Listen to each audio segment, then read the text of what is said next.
Assalamualaikum warahmatullahi wabarakatuh. Selamat datang semuanya di channel belajar tutorial. Pada video kali ini kita akan mengenal lebih dekat tentang Adobe Photoshop. Gak usah berlama-lama, mari kita buka dulu Adobe Photoshopnya.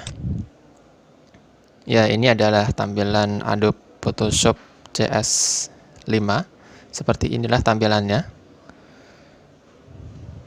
Tampilan dari Adobe Photoshop CS5.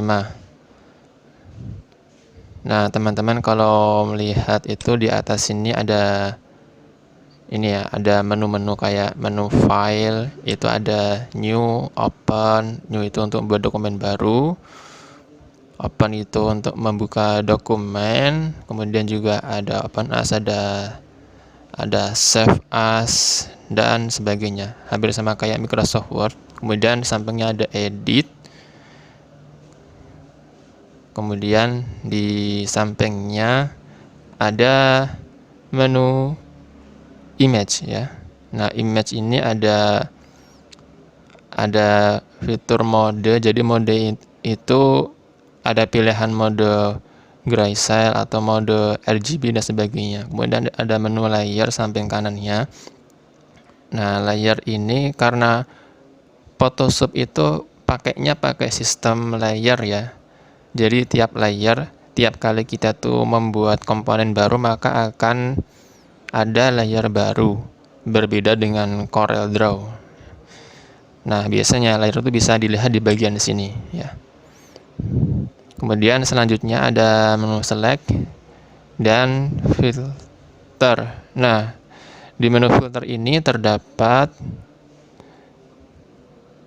pilihan untuk memberikan efek artistik, kemudian juga ada efek blur. Jadi teman-teman kalau mau ngasih efek blur kayak misalkan sensor itu di filter. Kemudian ada analyze 3D dan seterusnya ya. Window itu untuk menampilkan beberapa tombol fitur yang biasanya akan muncul di samping kanan. Oke, begitu teman-teman sekilas tentang menu-menu yang ada di Photoshop. Nah, biasanya yang di sebelah kiri ini adalah menu-menu standar yang akan muncul pertama kali ketika kita itu menginstal Photoshop. Bisa dilihat ya, di sini ada crop, itu buat cropping, biasa buat motong ya. Kemudian ada eraser untuk menghapus. Kemudian juga ada kaca pembesar untuk memperbesar ukuran penglihatan gambar. Oke teman-teman, coba kita praktek sejenak. Kita open, membuka dokumen. Silakan pilih dokumen apa aja terserah. Kita coba di picture ya. Pilih gambar apa terserah. Open. Nah, seperti inilah cara membuka dokumen di Photoshop atau membuka gambar atau foto di Photoshop. Pakainya menu file kemudian open. Sama persis kayak di Microsoft Word, cuman beda beda aplikasi aja. Nah, disinilah layer yang akan muncul. Karena ini baru satu komponen, maka hanya satu layer yang muncul. Coba kita buat tulisan, pakainya menu ini ya. Ya, yang logonya itu gambar T atau huruf T. Coba kita klik di sini. Nah, di sini itu adalah tipe fontnya. Tipe font, kemudian sampingnya itu ada ukuran. Nah, di sini adalah beberapa jenis font yang teman-teman bisa pilih ya. Ada banyak banget. Sama persis kayak Microsoft Word. Jadi teman-teman nggak akan asing kalau misalkan sudah pernah belajar Microsoft Word. Sama juga ada pilihan bentuk fontnya. Kemudian di sampingnya ini ada kayak semacam jenis. Kemudian nah, di sini itu ada ukuran. Nah, ukuran font atau besar kecilnya font bisa kita pilih di situ. Kemudian ini itu adalah warna, pilihan warna. Ini hitam, kalau mau kita ubah kita klik aja, klik. Nah, kemudian kita pilih warna, misalkan warna putih atau warna yang lainnya. Kemudian di sini juga ada menu rata kiri atau rata tengah atau rata kanan. Sama persis kayak Microsoft Word ya. Coba kita pilih yang rata kiri dulu. Kita klik, kita buat tulisan. tulisan apa aja terserah ya, silakan ketik.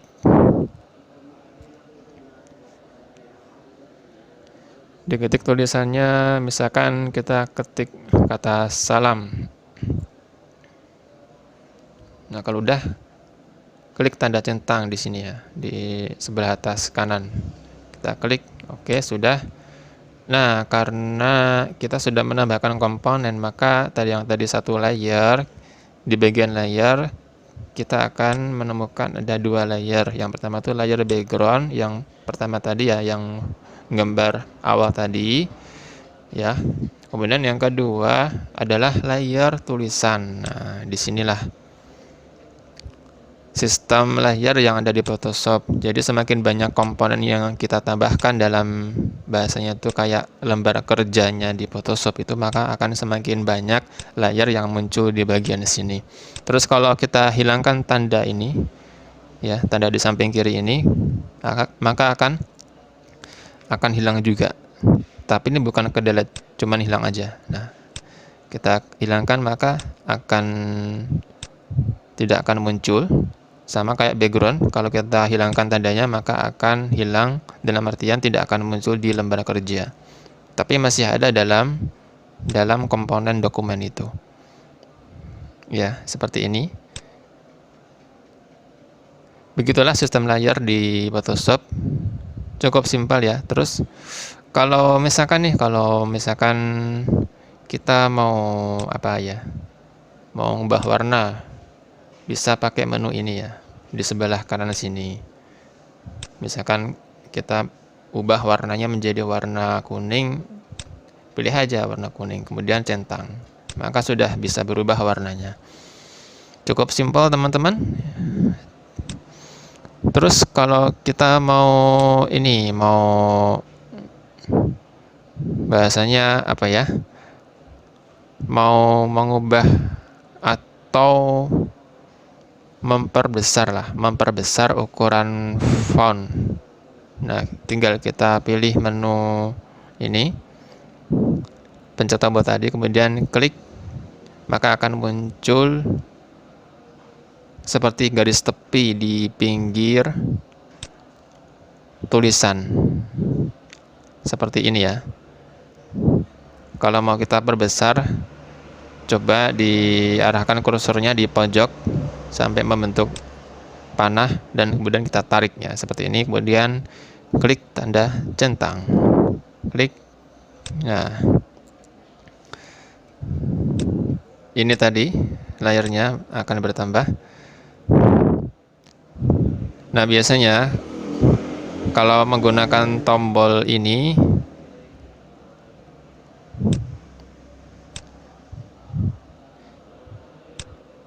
tadi ya, kita menggunakan tombol T untuk membuat tulisan. Coba kita ganti tulisannya menjadi bunga biar sesuai dengan background. Nah, kemudian kita klik tombol yang bagian atas tadi, atas sebelah kanan, maka akan muncul garis tepi ini. Nah, biasanya teman-teman kalau belum muncul garis tepi, tanda di bagian atas ini ya, show transform itu belum kecentang, jadi akan hilang. Nah, untuk memunculkannya maka centang di bagian show transformnya itu, maka akan muncul garis tepi seperti ini. Begitu teman-teman, cukup mudah untuk bisa memahami. Teman-teman yang masih awam pun, kalau telaten juga insya Allah akan mudah. Nah, ini adalah cara kita untuk memindahkan font ya, atau tulisan, juga menggunakan fungsi tombol tadi. Tinggal kita tarik. Kalau ini kan contohnya ke tengah, kemudian kita save ya, kita simpan, menu file, kemudian save as, terus kita pilih folder penyimpanan di mana terserah. Hampir sama kayak Microsoft Word. Ini adalah file ya, file itu nama file yang akan kita simpan, terserah mau pilih apa.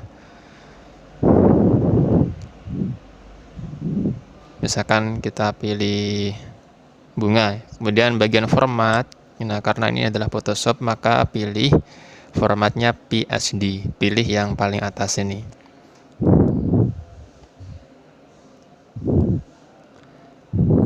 Di bawahnya ada beberapa pilihan juga, kayak ada JPEG, JPG, tapi karena kita pakai Photoshop, kita pilihnya PSD. Oke, kemudian klik Save. Ada pilihan lagi, oke, maka format Photoshop sudah kita simpan. Kemudian coba kita akan menyimpan kembali dengan format JPEG ya. Caranya sama, file kemudian save as, tinggal kita ganti jenis formatnya aja. Kalau tadi PSD Photoshop, kita ganti yang JPEG ya, atau JPG. Klik save. Nah, di sini ada pilihan kualitinya. Kalau 8 itu high, tapi kalau yang maksimum itu 12. Tapi biasanya kalau teman-teman mau yang agak kecil dikit tapi tetap bagus, pilih yang 8 aja, enggak apa-apa. Klik OK. Sudah selesai. Maka dokumen bentuk JPEG dari Photoshop pun sudah tersimpan. Begitu teman-teman tentang pengenalan sekilas mengenai Adobe Photoshop. Sungguh mudah dan semoga teman-teman bisa memahami dan mempraktikkan. Sampai jumpa di video selanjutnya. Wassalamualaikum warahmatullahi wabarakatuh.